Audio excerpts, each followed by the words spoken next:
Bonjour et bienvenue dans la série de vidéos de Car Cincinnati sur la navigation dans les ressources de Cincinnati.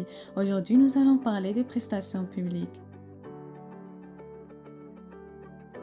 Il s'agit d'un guide sur les programmes d'aide publique gérés par le département de l'emploi et des services familiaux de l'Ohio, également appelé JFS. Tout d'abord, il convient de déterminer qui peut prétendre à des prestations. Les demandeurs d'asile, les réfugiés, les résidents permanents légaux et toute personne ayant un statut d'immigrant admissible sont des immigrants admissibles. Les prestations publiques ne sont pas accessibles à tous les immigrés. Vérifiez au pro de votre JFS local. Les enfants de votre foyer qui sont des immigrés ou des citoyens américains éligibles peuvent bénéficier de l'aide publique. Qu'est-ce que le niveau de pauvreté fédéral actuel?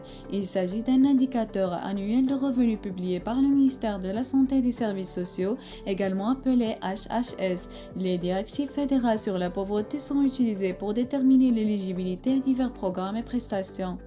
SNAP et bons d'alimentation. De quoi s'agit-il exactement? Les personnes éligibles reçoivent une carte Ohio Direction chargée mensuellement dans le cadre d'un programme d'aide à l'achat d'aliments sains qui peut bénéficier de ces prestations.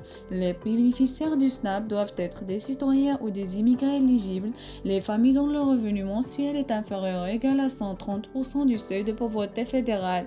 Que faut-il présenter? Vous devez fournir une preuve de vos revenus, de votre résidence et de votre identité, carte de sécurité sociale et une pièce d'identité avec photo. Vous pouvez également fournir une preuve de vos dépenses mensuelles de loyer et de services publics afin de recevoir une compensation pour ces dépenses dans le calcul de vos prestations mensuelles SNAP, OWF, également appelé Cash Assistance. De quoi s'agit-il?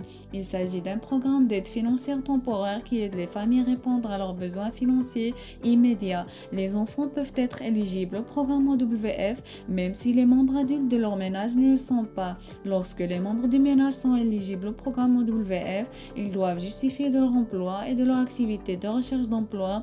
Qui peut en bénéficier? Les bénéficiaires de l'OWF doivent être des citoyens américains ou des immigrés éligibles.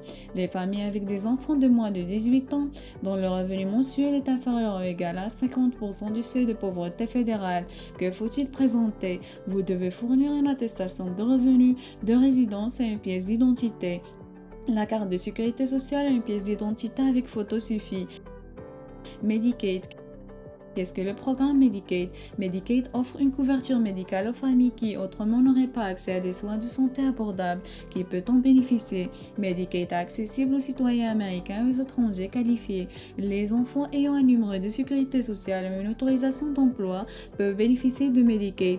Les adultes et les enfants vivant dans des foyers dont les revenus mensuels sont inférieurs à 138% et 211% du seuil de pauvreté fédérale, respectivement, sont considérés comme vivant dans la pauvreté. Que faut-il fournir pour bénéficier de Medicaid? Une preuve de revenu, de résidence et des documents d'identification, carte de sécurité sociale et carte d'identité avec photo est requise. Les bandes de garde d'enfants. De quoi s'agit-il exactement? Les bandes de garde d'enfants sont un programme de subvention qui aide les parents à payer les prestataires de services de garde d'enfants agréés. Qui peut bénéficier de bandes de garde d'enfants?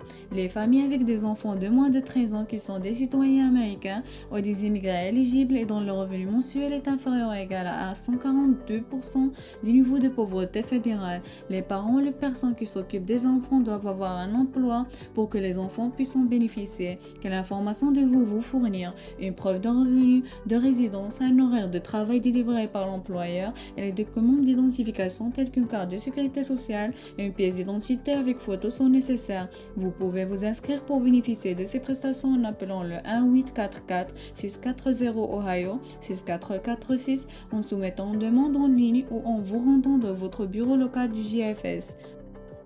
Quelques questions fréquentes. Je suis sans papier, mais mes enfants sont des citoyens américains ou des immigrés éligibles. Votre statut d'immigrant n'empêche pas vos enfants de bénéficier des prestations publiques. En outre, il est interdit à JFS de partager des informations avec d'autres organisations. Votre statut d'immigrant est confidentiel et ne sera pas révélé. Ne vous inquiétez pas.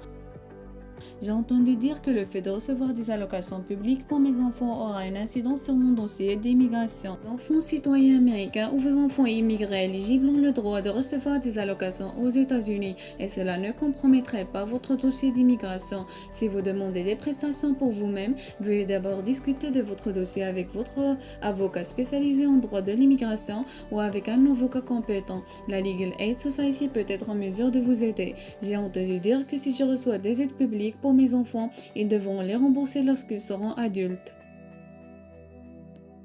Non, on ne demandera jamais à vos enfants de rembourser les prestations qu'ils ont reçues. Comment puis-je fournir une preuve de revenu si je suis payé en espèces? Vous pouvez présenter votre autodéclaration concernant les revenus. Le JFS acceptera votre autodéclaration en lieu et place de tout document manquant, à condition que les informations que vous fournissez soient véridiques. Je suis sans papier et je n'ai pas de bail ni de facture de service public à mon nom. Comment puis-je obtenir un crédit pour le paiement du loyer et des charges?